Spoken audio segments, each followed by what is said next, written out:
नमस्कार दोस्तों, मैं आपका दोस्त दीपक मुटरेजा। लोकसभा चुनाव समाप्त हो चुका है, सरकार बन चुकी है, नई सरकार ने शपथ भी ले ली है और अपने कामकाज भी शुरू कर लिए हैं। अब बारी विधानसभा की आ चुकी है। हरियाणा के अंदर विधानसभा चुनाव भी जल्दी होने वाला है। 2 से ढाई महीने के बाद आचार संहिता लगने की संभावनाएं हैं। उसके बाद जो है चुनाव होगा। अब अग्नि परीक्षा जो है कांग्रेस की ज़्यादा लग रही है, क्योंकि जिस प्रकार से दिख रहे हैं कैंडिडेट, अब कांग्रेस कैसे निपटेगी, कांग्रेस कैसे बढ़ेगी, अब उनकी अग्नि परीक्षा वो देखने को मिलेगी। हमारे साथ इसी विषय के ऊपर बातचीत करने के लिए अजय मल्होत्रा जी हैं। अजय मल्होत्रा जी वरिष्ठ पत्रकार भी हैं, राजनीतिक विश्लेषक भी हैं। सर, आपका बहुत बहुत स्वागत है। सर, लोकसभा चुनाव तो समाप्त हो गया और विधानसभा की बारी है। अग्नि परीक्षा शुरू हो जाएगी कांग्रेस की, क्योंकि 10 साल से सत्ता से बाहर है। आने वाला समय के अंदर, क्योंकि लोकसभा के अंदर 5 सीटें तो बेशक से ले ली, उसके अंदर तो राष्ट्रीय मुद्दे थे, राहुल गांधी जी भी आए थे तो उनका भी काफ़ी प्रभाव पड़ा था। लेकिन अब विधानसभा की बारी है। सर, क्या कहेंगे सर आप? जहाँ तक लोकसभा का प्रश्न है, उसमें कांग्रेस का प्रदर्शन अच्छा रहा और कांग्रेस उसको लेके काफ़ी उत्साहित भी है। लेकिन कांग्रेस की अब डगर आसान नहीं है आगे, क्योंकि जिस प्रकार से कांग्रेस के पास हर हलके में 3 से लेके आधा दर्जन तक के कैंडिडेट हैं। जहाँ कांग्रेस ने ऑलरेडी उनके एमएलए हैं, वहाँ तो उनको कोई लंबी चौड़ी दिक्कत नहीं आएगी, क्योंकि सिटिंग एमएलए की पोजीशन कांग्रेस में विपक्ष में रहते सिटिंग एमएलए की टिकट कटना मुश्किल होता है। सत्ता पक्ष में सिटिंग एमएलए की टिकट कटने के चांसेस पूरे होते हैं, क्योंकि सत्ता पक्ष में विरोधी लहर भी होती है। जो विपक्ष में कैंडिडेट बैठा है और वो सिटिंग है, तो वो तो नहीं कटेगी टिकट। परंतु कांग्रेस के अंदर जो बात है, लोकसभा में जो देखने को मिली, हर हल्के में 5-5, 6-6 दावेदार हैं। लोकसभा में तो वो सारे एक कैंडिडेट के साथ लग जाते थे, और जिसका कांग्रेस को फायदा भी हुआ। फॉर एग्जाम्पल, आज आप भिवानी को ले लो। भिवानी में कम से कम वो आधा दर्जन से ज़्यादा दावेदार हैं। 2 राजपूत कम्युनिटी में हैं, 2 ब्राह्मण कम्युनिटी में हैं, आपके वैश्य समाज में हैं। इसी प्रकार आप चरखी दादरी में आ जाओ। चरखी दादरी में भी आपके 5-6 कैंडिडेट हैं। मनीषा सांगवान हो गई, या फिर आज ही एक पंचायत हुई है, फोगाट खाप के जो अध्यक्ष हैं वो शामिल हुए हैं कांग्रेस में। कहीं ना कहीं वो भूपेंद्र सिंह हुड्डा के, जहाँ वो कहते होते हैं ना, मेरी वही दादी भिवानी जिले की थी, तो उसी गांव की थी जहाँ के वो फोगाट खाप के प्रधान। वहाँ पर उसके अलावा अरुण जैसे धनखड़ भी हो गए, फिर धर्मपाल सांगवान हैं, या फिर और भी कुछ कैंडिडेट्स हैं। अब लोहारू आ जाओ। अब लोहारू में भी पूर्व विधायक सोमवीर सिंह हैं, आपके राजवीर फटिया हैं जिला, जिन्होंने मतलब कि पिछले 5 साल से सक्रिय हैं राजवीर फटिया, बहुत ज़्यादा। तो राजवीर फटिया भी सशक्त दावेदार हैं। दादरी में तो बल्कि का आपके निर्दलीय विधायक सोमवीर भी अब तो कांग्रेस को समर्थन दे रहे हैं। इसी प्रकार आप फिर बवानीखेड़ा में आ जाओ। बवानीखेड़ा में भी कांग्रेस के पूर्व सीपीएस हैं, रामकिशन फौजी, या फिर सतवीर रतेरा, ऐसे कई कैंडिडेट हो गए। अब लोकसभा में तो ये सारे के सारे एकजुट हो गए एक कैंडिडेट के साथ। अब हर एक हल्के में, यहाँ तक कि किरण चौधरी ने तो अपना, जब उन्होंने पार्टी छोड़ी तो उन्होंने ये बात भी कही, भाई का भूपेंद्र हुड्डा ने एक एक हल्के में 5-5 लोगों को थपकी मार रखी है, भाई आप कैंडिडेट हो। अब ये जो कैंडिडेट अब तक तो चल रहा था, भूपेंद्र हुड्डा तो, मैंने जहाँ तक मेरी सूचना है, बार बार यही कहते हैं भाई जो सर्वे में जो ऊपर आएगा भाई उसको टिकट मिलेगी। वो किसी की हाँ नहीं भर रहे हैं अभी टिकट की। हाँ, वो कह देते हैं ठीक है, बात भूपेंद्र हुड्डा अपनी जगह बिल्कुल ठीक है।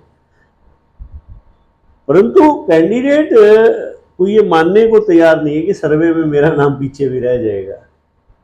अब वो क्या है कि आज नारनौल में वर्कर मीटिंग थी कांग्रेस की, वो जिसमें भूपेंद्र हुड्डा भी थे और उदय भान जी भी थे, और जो वहाँ दावेदार थे, वैसे तो वहाँ से जयपुर विधायक राव नरेंद्र वगैरह हैं, परंतु जो और भी दावेदार हैं, आज उन्होंने आपस में खूब नारेबाजी की, उनके सामने मंच में नारेबाजी हुई है।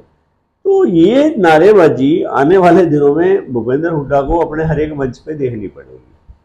तो ये दिक्कतें कांग्रेस के लिए अब अग्नि परीक्षा शुरू हो गई है, खास तौर पे हरियाणा में। लोकसभा में तो दिक्कत नहीं थी, आपने कैंडिडेट उतार दिया, सारे उसके साथ लग गए, चाहे पक्ष के थे, चाहे वो 1 थे या वो 6 थे या 5 थे, हर एक विधानसभा में। परंतु लोकसभा में अब ये चीज नहीं चलेगी, वो दिक्कत आए, विधानसभा में बड़ी दिक्कत आएगी कांग्रेस को अब।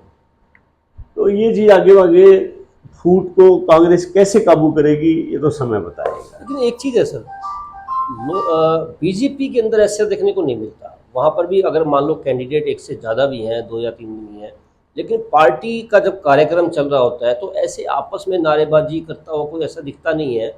ज़्यादातर एक आधी जगह कोई हो सकता है कि हो, लेकिन ज़्यादातर ऐसी मीटिंगों के अंदर कभी कोई लीडर आया हुआ है, नेता आया हुआ है, उसके सामने नारेबाजी करना, उससे कहीं ना कहीं ऐसा भी लगता है कि पार्टी कमज़ोर करने का भी प्रयास किया जाता है।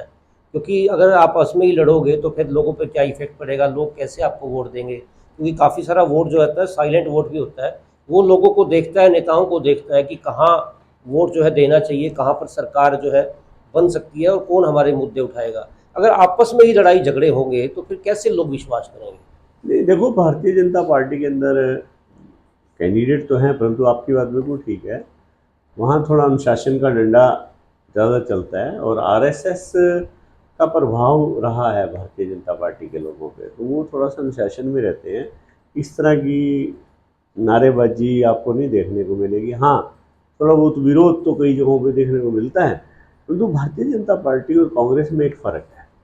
भारतीय जनता पार्टी आज एक मजबूत स्थिति में खड़ी है, सेंटर में उनकी गवर्नमेंट है और पार्टी हाईकमान का स्टेट हाईकमान पे प्रेशर है, जो कि अब आप ये देखो, कल अमित शाह आए आपके पंचकुला में, उन्होंने कहा भी नायब सैनी के नेतृत्व में चुनाव लड़ा जाएगा। किसी की ये हिम्मत नहीं थी कि वहाँ खड़ा होकर कह देना जी मैं भी लेता हूँ। चाहे वहाँ आपके रामविलास जी भी थे, वहाँ राविंदरजीत भी थे, परंतु कोई सांस नहीं निकाल सकता, इस प्रकार से एक प्रेशर है। कांग्रेस का हाईकमान अभी कमज़ोर है। उनके देखो, बीजेपी के पास तो 240 एमपी हैं, उनकी सरकार भी है, कांग्रेस के पास अभी 100 एमपी है और उनकी सरकार भी नहीं है वहाँ पर। राहुल गांधी की जो मीटिंग हुई उसमें उनको मशक्क़त करनी पड़ी। वहाँ शैलजा ने जैसे पिछले दिनों कुछ बयानबाजी करी, राहुल गांधी को कहना पड़ा ये बात, भाई देखो सभी को अनुशासन में होकर रहना पड़ेगा।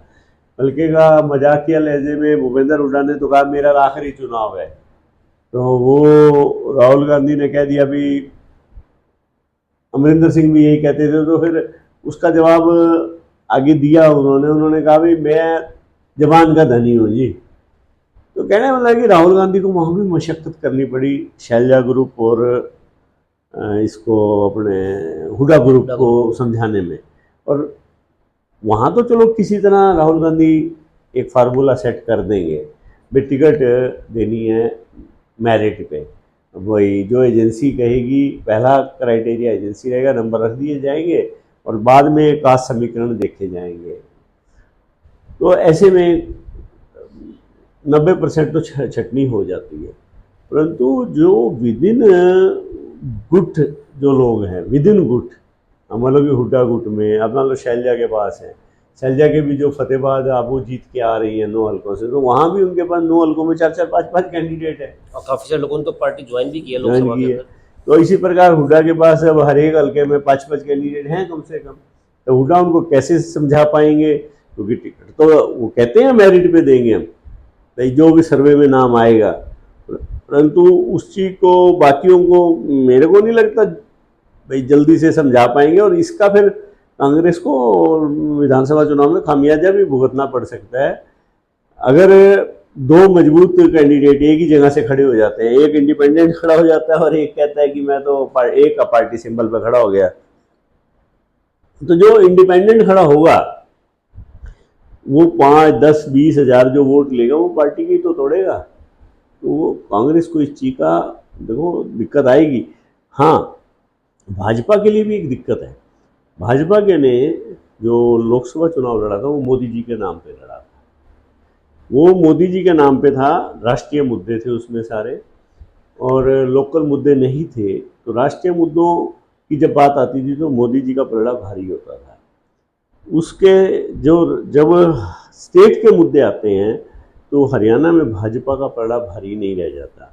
तो अब वो जब चुनाव होगा तो मोदी जी के नाम पे तो लड़ा नहीं जाना। तो वो जो भाजपा को मेरे को लगता है कुछ परसेंट वोट का नुकसान होगा, कितना होगा ये तो समय बताएगा।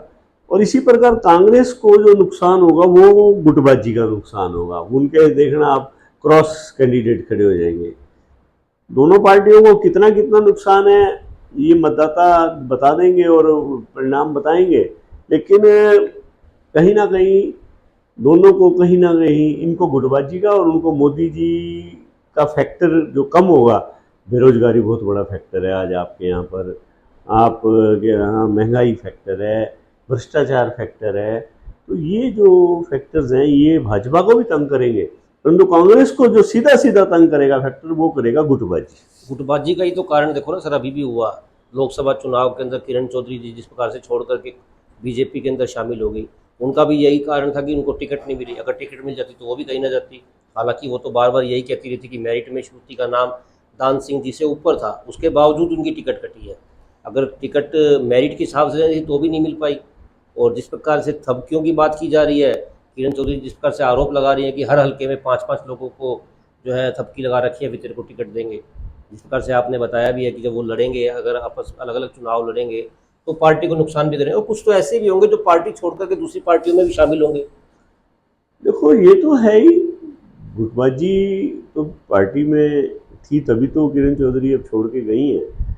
अब जैसे वीरेंद्र सिंह भी आ गए अपने एंट्री करके, तो भूपेंद्र हुड्डा ग्रुप हो गया, वीरेंद्र सिंह गुट हो गया, शैलजा गुट हो गया, रणदीप का गुट हो गया।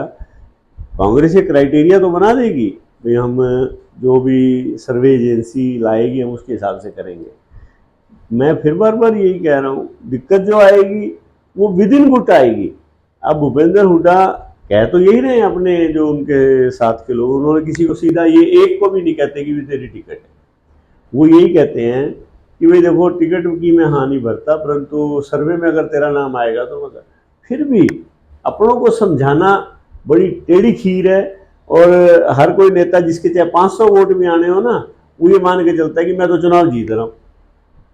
मैं पिछले दिनों आपको बताऊं, एक हमारा यहाँ भिवानी हाँसी गेट पे एक साथी था, तो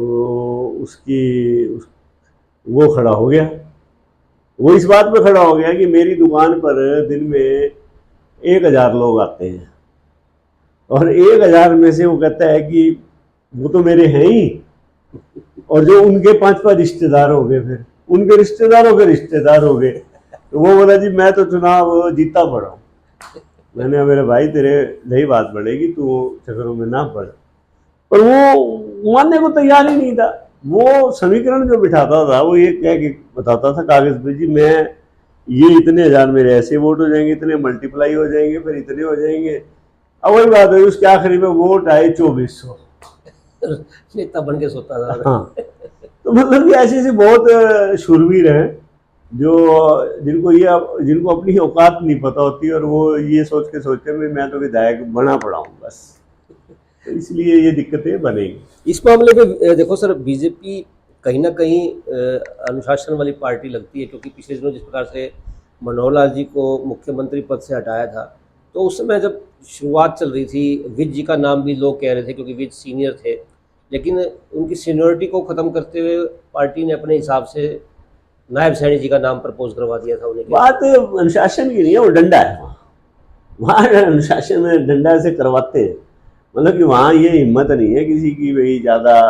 वहाँ मन से अनुशासन तो मेरे को भी नहीं दिखाई देता, परंतु डंडा ऐसा है, मैंने आपको पहले क्लियर करी ना ये बात कि जब सेंटर में उनकी सरकार है और वो वहाँ मजबूत हैं तो नीचे वालों को भी प्रेशर में उनके रहना पड़ता है।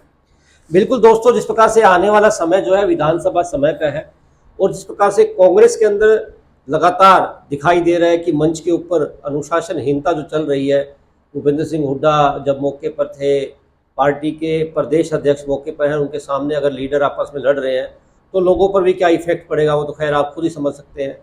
और आने वाले समय के अंदर एक अग्नि परीक्षा कांग्रेस के लिए है, क्योंकि आने वाले समय के अंदर विधानसभा चुनाव है। हालांकि लोकसभा चुनाव के अंदर बराबर में माहौल रहा था, बीजेपी की 5 सीटें हरियाणा में आई थी और कांग्रेस की भी 5 सीटें आई, लेकिन वो राष्ट्रीय मुद्दे थे। राहुल गांधी जी का भी प्रभाव था, राहुल गांधी जी क्योंकि हरियाणा के अंदर भी आए थे, तो इस तरह के प्रभाव देखने को मिले थे। लेकिन अब देखना होगा आने वाले समय के अंदर क्या स्थिति रहेगी। जरूर आपको हमारी ये वीडियो पसंद आई होगी, जरूर हमारे चैनल को आप सब्सक्राइब करें, लाइक करें और शेयर करें। आज के लिए बस इतना ही, कल फिर दोबारा मिलेंगे। आज के लिए नमस्कार।